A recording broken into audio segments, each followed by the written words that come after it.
Good afternoon, everyone, and welcome to our presentation. I'd first like to introduce myself. My name is Erin, and today our speakers will be Caitlin, Kala, Victoria, and Katrina, and we will be presenting on mental health.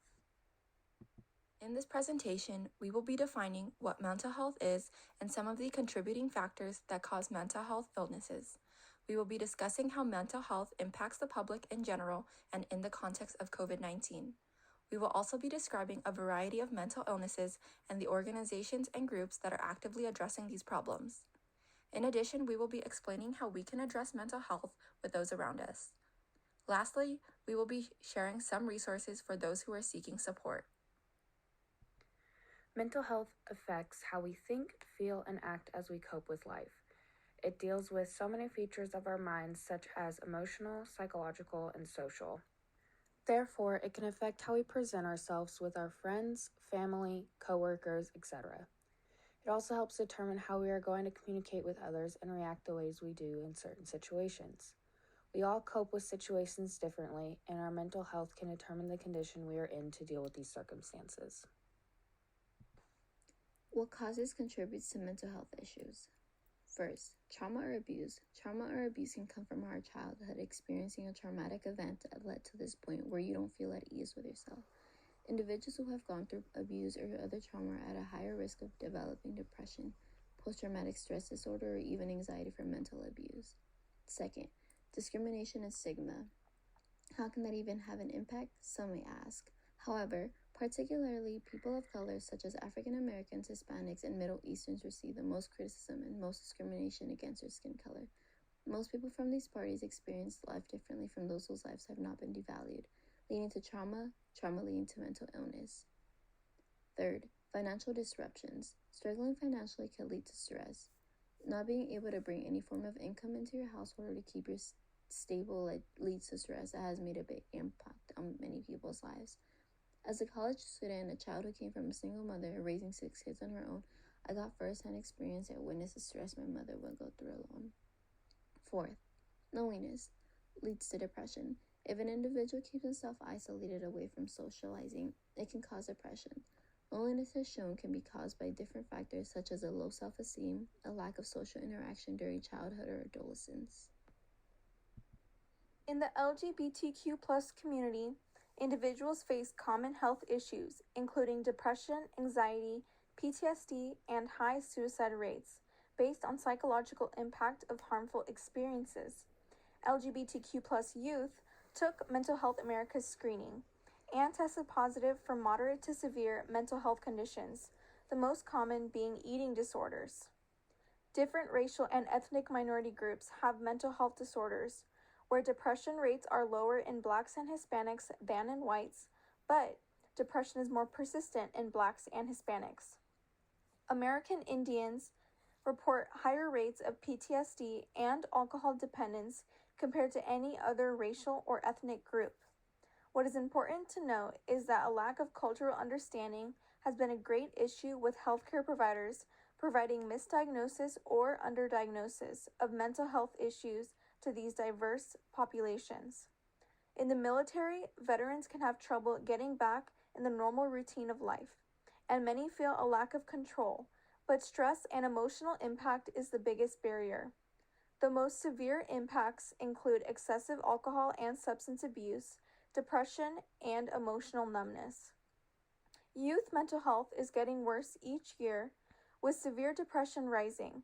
In September 2020, over half of the 11 to 17-year-olds reported having thoughts of suicide and self-harm. More than half of those reports were between nearly every day of the previous 2 weeks. Due to COVID-19, mental health has been greatly impacted as there have been large increases in the number of people that are struggling with mental health problems.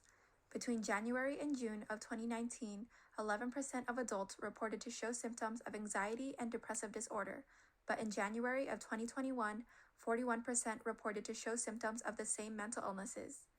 As a result of the COVID-19 pandemic, many people lost their jobs and had to deal with income insecurities. Universities and other schools had to shut down, forcing students to do online learning. Many employed people had to adjust to new transitions at work. All of these new changes had increased stress.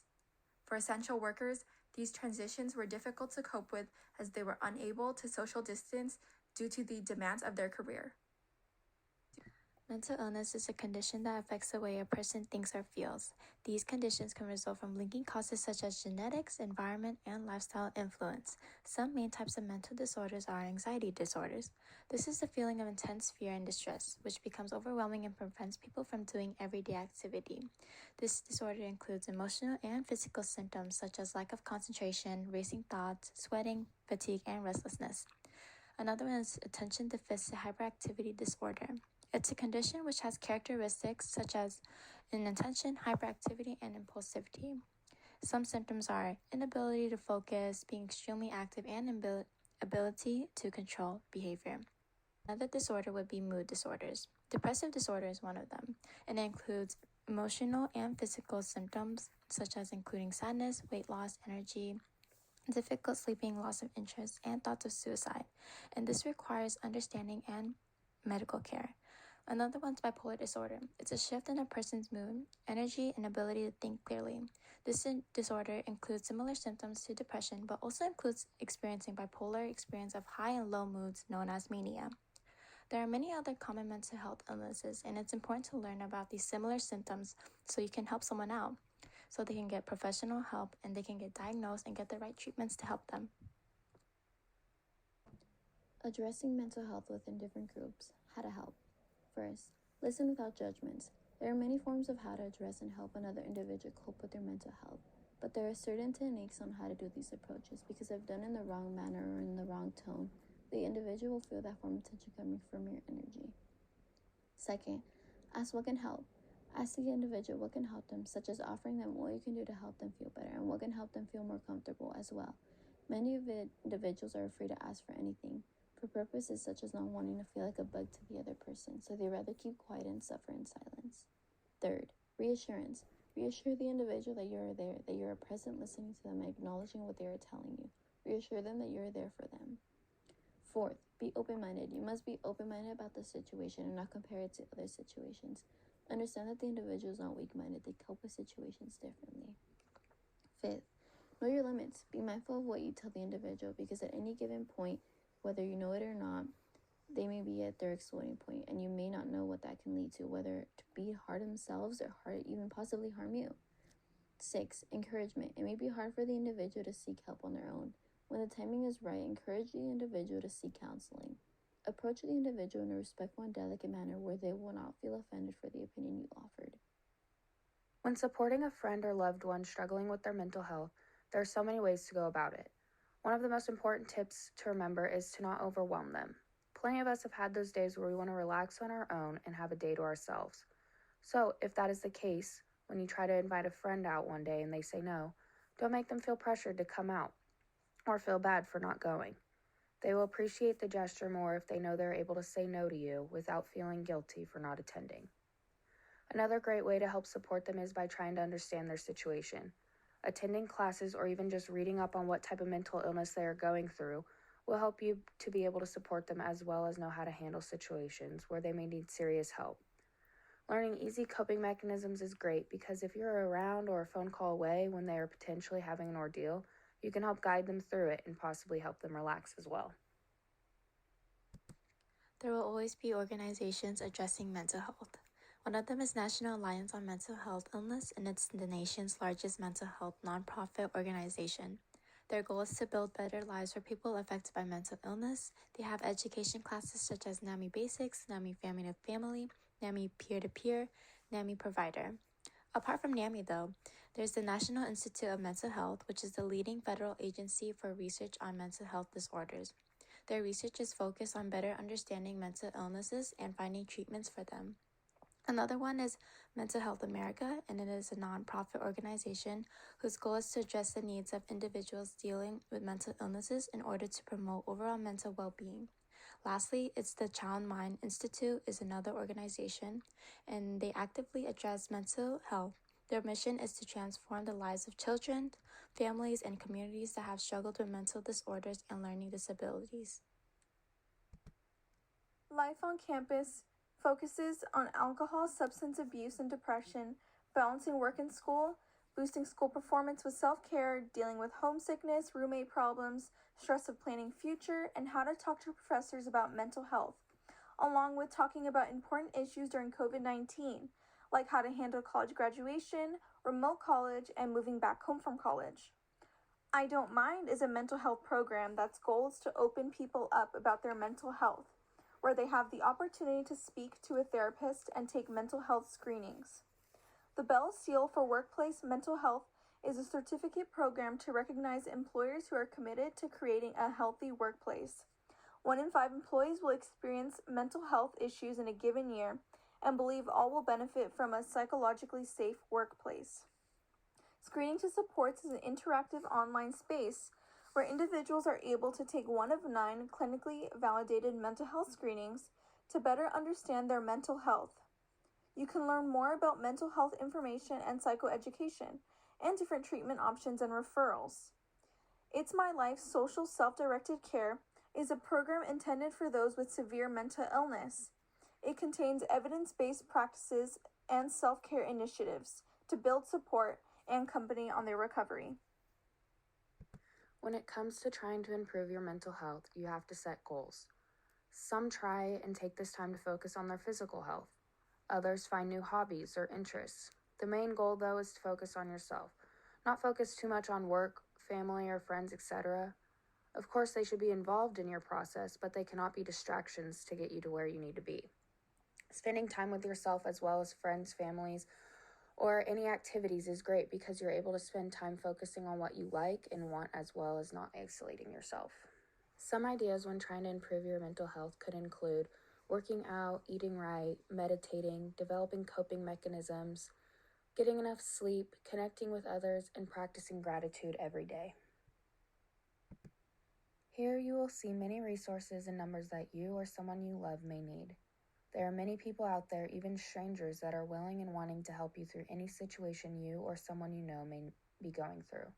So please do not hesitate to look into these resources. Many steps such as texting, calling someone, looking into a therapist in the area, and attending local community events can help lead to a better mental health state. For immediate attention, there is National Suicide Prevention Lifeline. If you or someone you know is suicidal or experiencing emotional distress, you can call the 1-800-723-TALK or live chat with crisis-trained worker. It's available 24/7 if you need it. There is also the SAMHSA Treatment Referral Helpline, where you can get general information on mental health and locate local treatment services around your area. With the crisis text line, you can text hello to 741-741 to talk to a crisis counselor. They provide free confidential texting services for anyone that is struggling with mental health crisis, and it's open 24/7.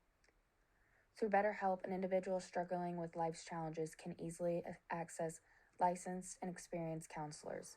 This online portal will help connect you to different therapists, clinical social workers, and professional counselors.